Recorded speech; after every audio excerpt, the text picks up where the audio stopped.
हिंदोड़ी। साथियों, हमारे बीच में हमारे लोकप्रिय सांसद श्री रमेश दुरी, एक बार जोरदार ताली ध्वनि से हम सभी उनका स्वागत अभिनंदन करें।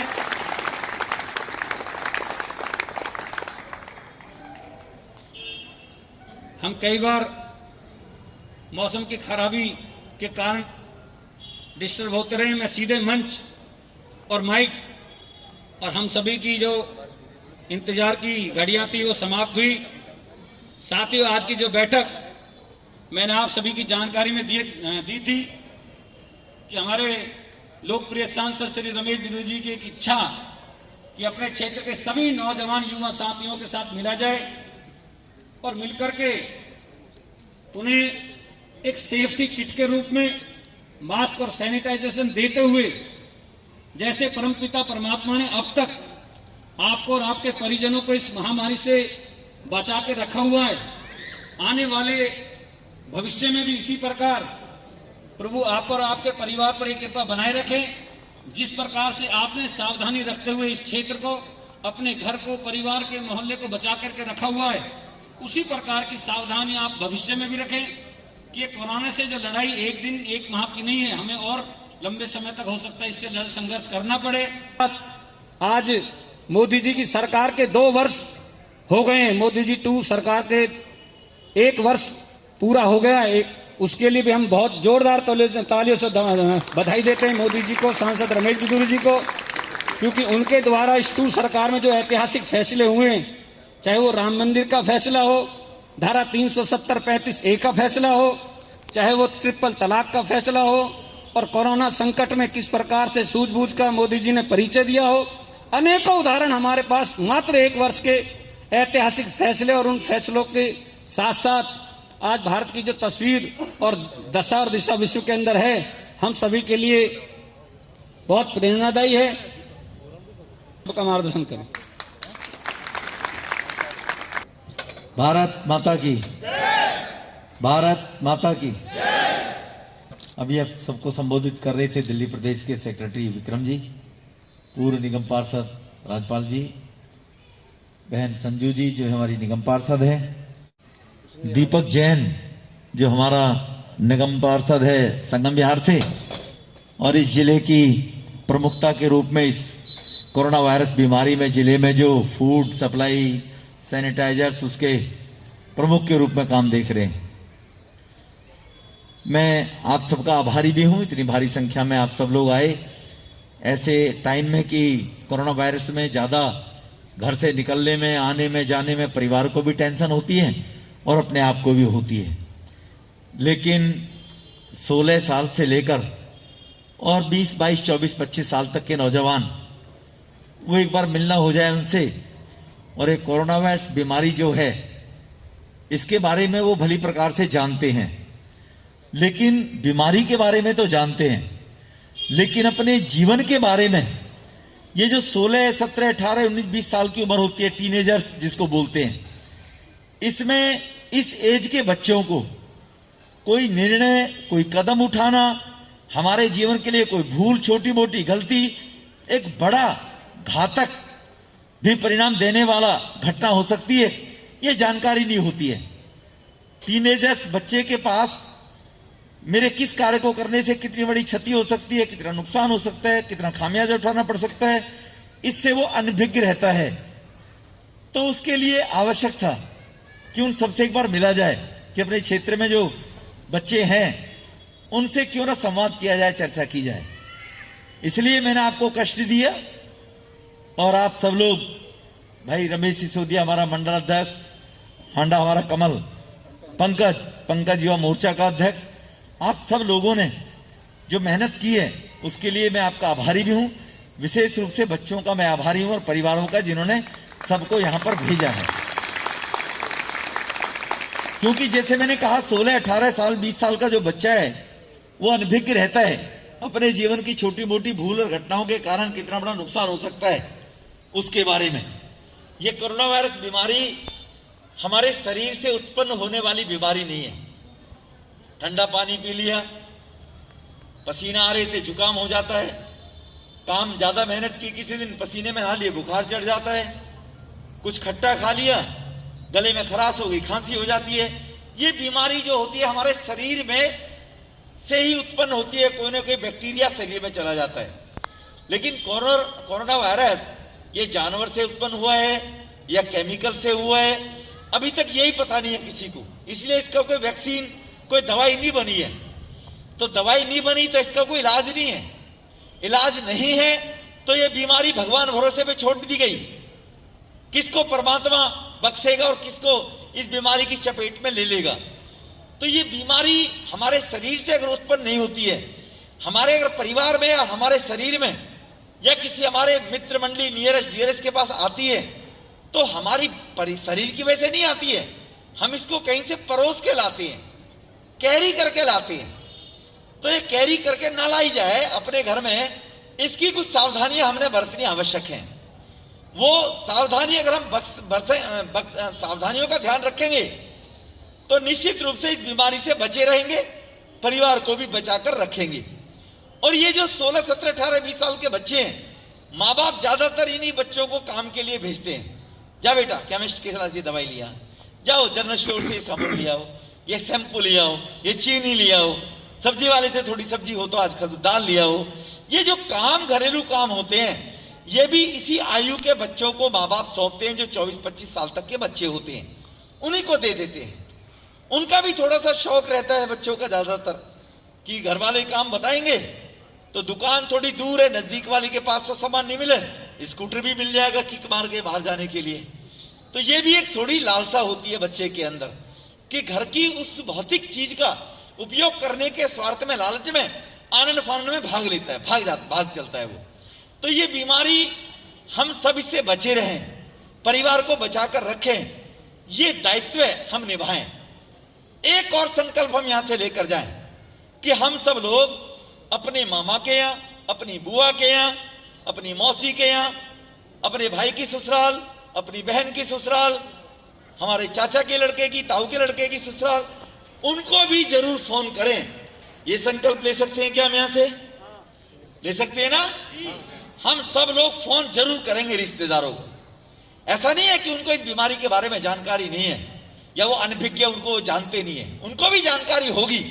लेकिन कभी कभी बहुत सी चीजों की जानकारियां होती है, लेकिन लापरवाही के कारण बाद में पछताना पड़ता है।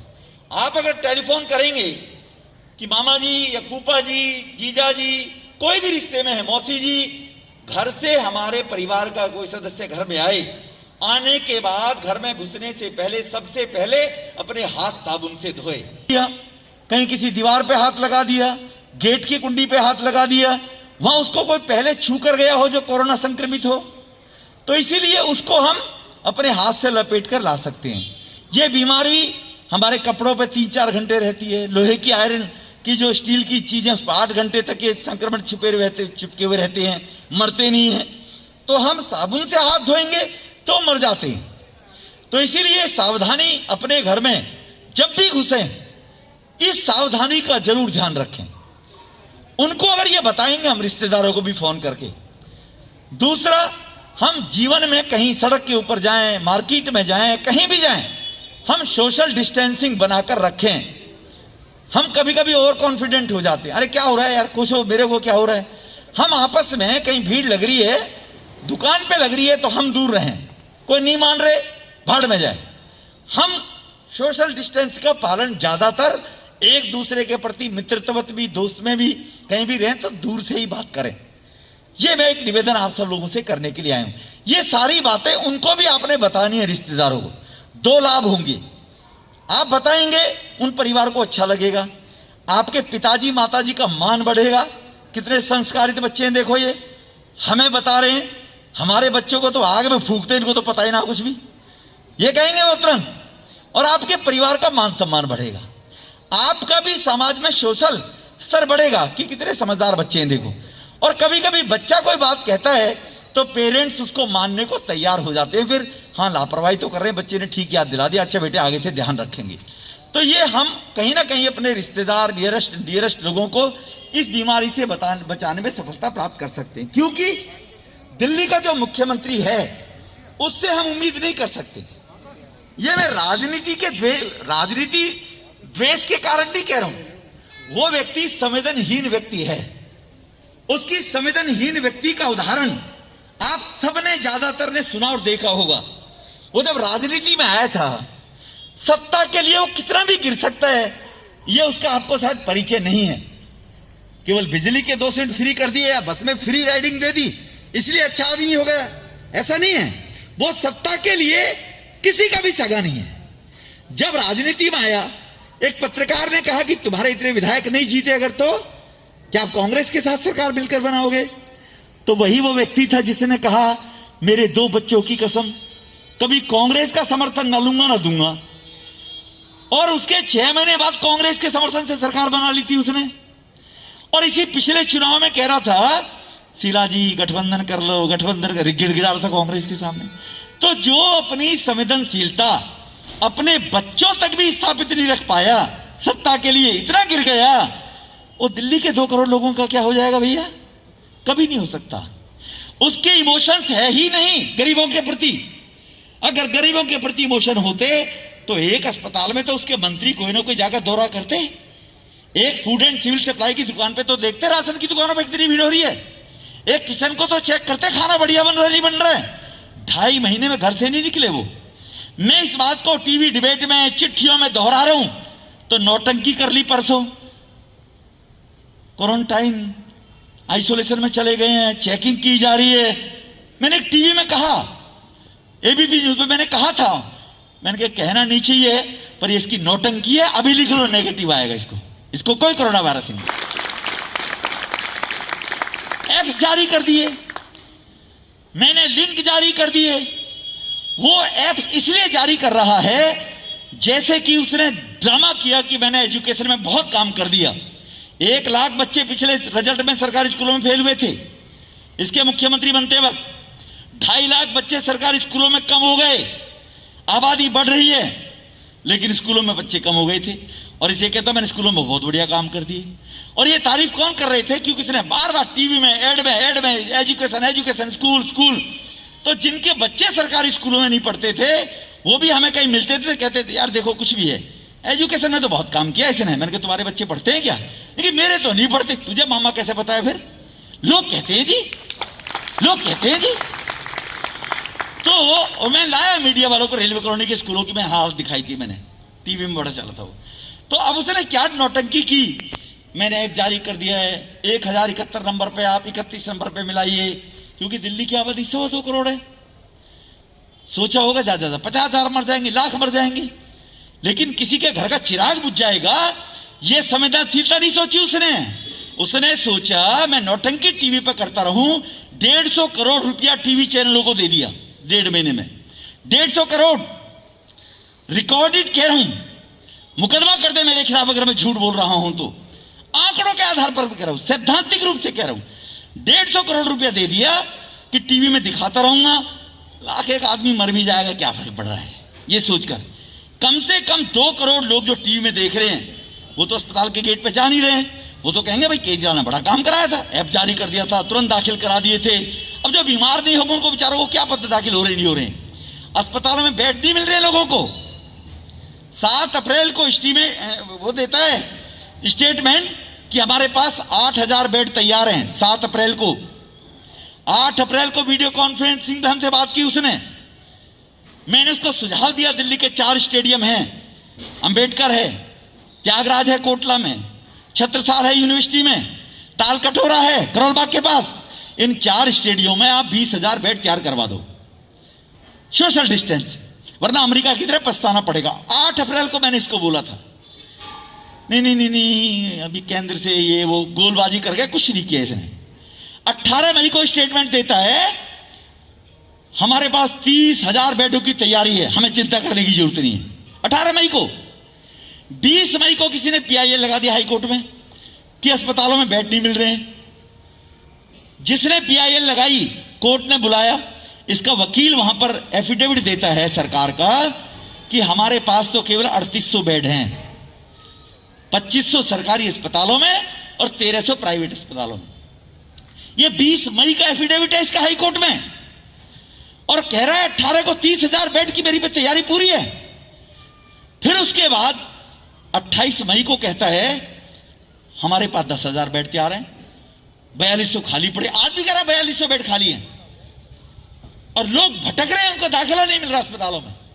तो इसीलिए भाइयों बहनों बच्चों, बेटा हम सब लोगों को अपने बलबूते पर इस बीमारी से लड़ना पड़ेगा, इसके भरोसे नहीं रह सकते। मालिक है दिल्ली का। भारत के संविधान में आर्टिकल 14 और 21 में लिखा हुआ है कि राइट टू हेल्थ, हर व्यक्ति का अधिकार है उसको हेल्थ फैसिलिटीज देश में प्रोवाइड लेने का, सरकार की ड्यूटी है प्रोवाइड कराने का।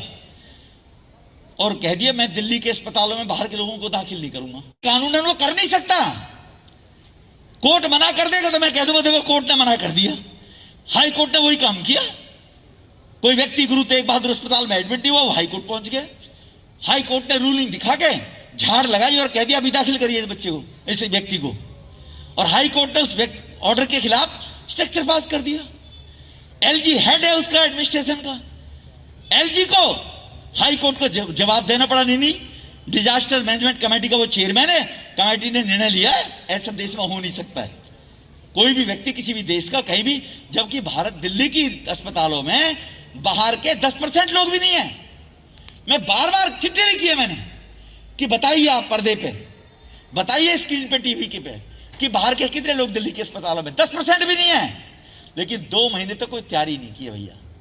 तो इसलिए आप सब बच्चों को मैं निवेदन करने के लिए कि आप लोग एक सैनिटाइजर, थोड़ा सा 5-4-5 मास्क भी हैं हमारे पास, फेस कवर, वो भी मैं बच्चों को देना चाहता हूं कि आप लेकर जाएंगे तो जब घर वाले कहीं कोई बाहर भेजेंगे काम लेने के लिए, बगैर मास्क लगाकर भागोगे तो माँ बाप आपको हड़का भी सके थोड़ा सा कि जब लगाने नहीं तो लेके क्यों आए वहां से, रमेश विदुड़ी ने दिया था।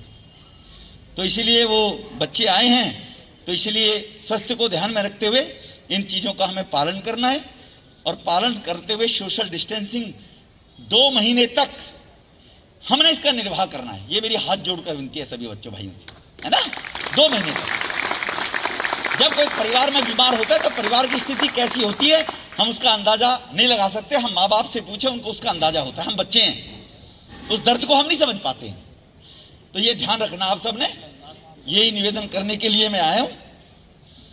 फेसबुक मेरा और पेज जो है ना मेरा, उसको जरूर फॉलो करें एक बार।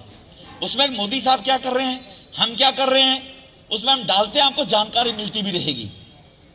अभी भी 8 अप्रैल के भी मेरे फेसबुक पे जाकर पेज पे चेक कर सकते हैं आप, जो मेरी वीडियो कॉन्फ्रेंसिंग हुई है जिसमें मैंने इससे कहा है कि 20-25 हजार स्टेडियम में बेड लगवा दो आप। ये नहीं है हम हवा में बातें कर रहे हैं हम लोग। प्रधानमंत्री जी कहते हैं सेवा भाव, राजनीति का सेवा भाव के माध्यम से राजनीति और राजनीति के माध्यम से सेवा होनी चाहिए। ये सेवा में भी फल ढूंढता है मिस्टर केजरीवाल कि मुझे लाभ क्या होगा। इसलिए कोरोना वायरस में भी ये फल ढूंढ रहा है, मुझे लाभ क्या होगा। ये बीमारी है उसकी, सत्ता के लिए वो कुछ भी कर सकता है। और मैंने उसके बच्चों को उदाहरण दे दिया, तो हमारे लिए क्या सगा हो सकता है हम सब दिल्ली वासियों का, ये हमने ध्यान रखना है सब लोगों ने। यही कहकर अपनी वाणी को विराम दूंगा। बहुत बहुत धन्यवाद।